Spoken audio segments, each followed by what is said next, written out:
që e frenojnë tani? Ato që e frenojnë më mirë, nga më të mirat, për shembull është lakra. Lakra. Sidomos lëngu i lakrës, sepse përmban lëngu i lakra e pastër, lëngu i pastër. Lëngu i lakrës sepse përmban nivele të sulforanit. Ne dimë deri tani nga studimet që e shkatron proteinën mbrojtëse të helikobakterit. Ai lëshon thafsh një qeleshe, pra një kapele për sistemin mbrojtës, pra një sistem antiraketor, po themi në gjuhën popullore helikobakteri, dhe sulforani e shkatron. Në 250 mililitra lëng lakre të përdorur brenda 10 ditëve janë treguar që kemi një përmirësim të jashtëzakonshëm të shparosjes së helikobakterit. Në ana tjetër, edhe brokoli përmban sulforan në mënyrë natyrale. Në ana tjetër, mjalti manuka është nga më të mirët. Mjalti manuka ka një aktivitet antibakterial shumë të fortë.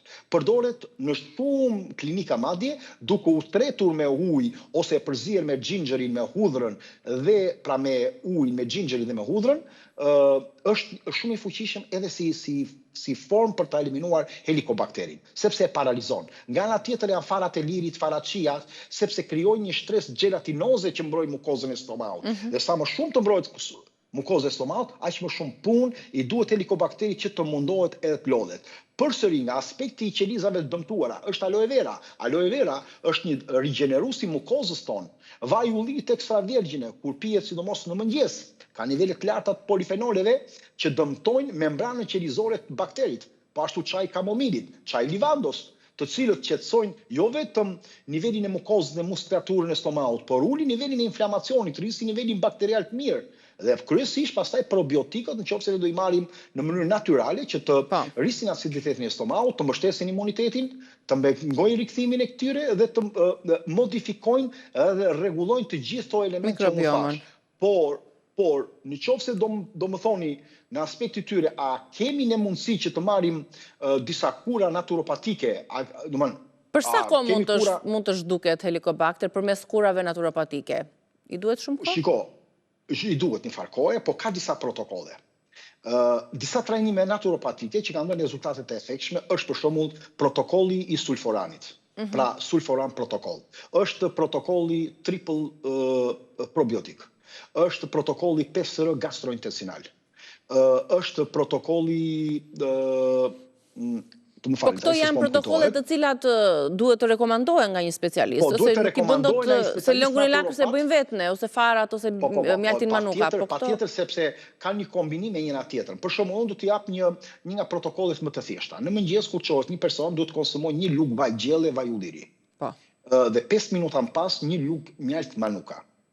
Më pas të përzihet në një goduj me pak xhinxher dhe më pas duhet të konsumojë një probiotik kryesisht të lëngshëm.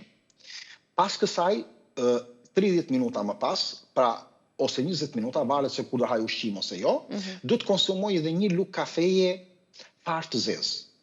Në momentin që jemi para drekës, pasi ka ngrënë mëngjesin, duhet të konsumoj 200 ml lëng lakre dhe një lugë, po themi, sulforan ose plur të brokolit ose ato fijet e brokolit. Filizat. Pra duhet të konsumuar filizat e brokolit, bravo.